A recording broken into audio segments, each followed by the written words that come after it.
Now we are going to see Module 5 Material Science Fermi Factor Success of QFET. Now Fermi Factor. Fermi factor F of E is the probability of occupation of a given energy state for a material at a given temperature T. That means F of E is equal to 1 by e to the power of E minus EF by KT plus 1. This is called as a Fermi factor.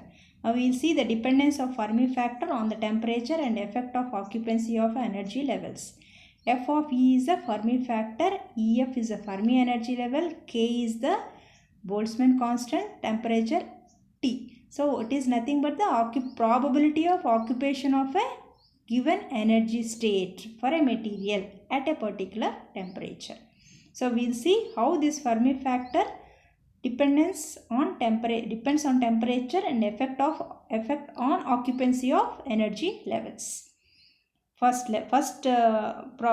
case we are going to see with the probability of occupation for E less than EF at T equals to 0. The probability is given by F of E. So looking at this equation, substitute the values here at T equals to 0 and all the energy levels E is less than EF. When E is less than EF, what happens to the denominator in the Fermi factor F of E is equal to 1 by e to the power of E minus EF by KT. So what is happening when E is less than EF? So it is becoming e to the power of minus infinity because minus E minus EF, E is less than EF. So what will happen? A negative quantity divided by 0. Any number by 0 goes to infinity, and since there is a negative sign, E is less than EF, so it becomes e to the power of minus infinity. E to the power of minus infinity, it is taken as 0. So 1 by e to the power of minus infinity plus 1 is nothing but 0 plus 1. So 0 plus 1 is 1. So F of E is equal to 1. The probability F of E is equal to 1 implies all the energy levels below Fermi energy levels are occupied. All the energy levels are occupied by the electrons. Probability 1 means 100% occupancy. So F of 1 means that the energy level is 100% occupied for E less than EF. So at T equals to 0, all the energy levels below Fermi level are completely occupied. Now we see the second case, the probability of occupation for E greater than EF. So if you look at the equation which has been given here, so F of E is equal to 1 by E minus EF by KT plus 1. In that equation, if E is greater than EF, so exponential value e to the power term becomes infinity plus infinity plus infinity. In the previous case, it is less because E is less. Here it is greater, so it becomes plus infinity at T equals to 0. So e to the power of infinity is infinity. So 1 by infinity is 0. So probability of an electron occupying an energy state E is 0 means all the energy levels above Fermi energy level at T equals to 0 are unoccupied. Probability is 0 means no electron will occupy that state. So energy levels above Fermi levels are unoccupied. So now we see the third condition, probability of occupation at ordinary temperatures. At ordinary temperatures, though the probability remains 1 for E less than EF, it starts decreasing from 1 as the value of E becomes closer to EF from the curve. If you see the curve, this curve is very important. The graph carries marks here. The curve indicates as at T equals to 0, the probability is 1 when E is less than EF. See here the graph is plotted between E and energy levels, occupancy of energy levels E and F of E. If you look along the x-axis, all the energy levels below EF, 0 to EF, the probability is 1. Above EF, if E is greater than EF, if you see the point along the x-axis, above the values EF, it is coming to 0, but below 0 to EF, the values are 1. F of E is 1. So it clearly says that as the temperature increases, the probability it is coming to 0. As E is less than EF, probability is 1, and E greater than EF, it is coming to 0. Now at E is equal to EF and T greater than 0. EF is nothing but the Fermi energy level. At E is equal to EF. So what is happening here in this expression? When E is equal to EF, the exponential term E minus EF becomes 0. So e to the power of 0 plus 1. e to the power of 0 is nothing but 1. So 1 by 1 plus 1 is 2. So it is f of e is 0.5. Hence e is equal to ef. The probability of occupancy is 0.5. That means 50% occupancy. So for e greater than ef, the probability values falls off to 0 rapidly. So this is the variation of Fermi factor with the occupancy levels. The different three cases when e is less than e is less than ef at t equals to 0, and e greater than ef at t equals to 0, and next is at ordinary temperatures. It is the probability is coming to 1 by 2, that is 0.5, 50%. That means it may occupy or it may not be occupied. Next we will see with the success of QFET. What were all the failures which we have seen in the CFET were been successfully explained in the QFET. Now we will see how it could explain the based on QFET we will see. Now specific heat. As per CFET, all the free electrons in the metal absorbs the heat energy. When the metal is heated, results in the large value of specific heat.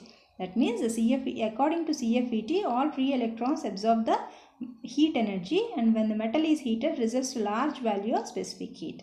But in QFET, since the few electrons, the concept lying is here. But as per QFET, only few electrons that are occupying energy levels close to the Fermi energy level, EF, absorb the heat energy to get excited to higher energy levels and contribute for the specific heat. So the value of specific heat is less. This point is very important. You need to understand more. Here QFET, as per QFET, only the electrons which are in the Fermi energy level, which are only occupying the Fermi energy level, absorb the heat energy to get excited to the higher energy levels. So contribution to the specific heat is only from the energy level and electrons which are occupying the Fermi energy level. So the specific heat is very less. So as per QFET, the specific heat of solids is given by Cv is equal to 2K by EF into RT. That means theoretical value of Cv is coming to 10 to the power of minus 4 RT. Here in this expression, theoretical value 2K by EF is equal to 2K by EF into RT. Here, how we have got 2K by EF into RT has come to 10 to the power of minus 4. We can see here EF is equal to 5 electron volts, as EF lies between 1 to 10 electron volts for metals. 1 to 10, if you take the average, it is 5. If you substitute the value of 5 EV in EF value, it is coming to 2K, Boltzmann constant 2K into 2K by 5 into RT. If you solve it, you will be getting as 10 to the power of minus 4 RT. The above result is in experimentally also it is very much correct. So theoretical QFET theoretical value of Cv is in agreement with the experimental value. So this specific heat was a big success explained by the QFET. Next success is temperature dependence of electrical conductivity. In CFET, the dependency could not be explained, but in QFET, it was successfully explained. Let us see how it will be explained. As per QFET, electrical conductivity for metals is sigma is equal to Ne square lambda by m star into Vf. This expression I have already told you, where lambda is the mean free path, m star is the effective mass, and Vf is the Fermi velocity. So using this expression given by QFET, we are going to explain. EF and Vf are independent of temperatures, and the dependency of lambda is shown below. The vibrations of larger area of cross section scatter more effectively, thereby reducing lambda.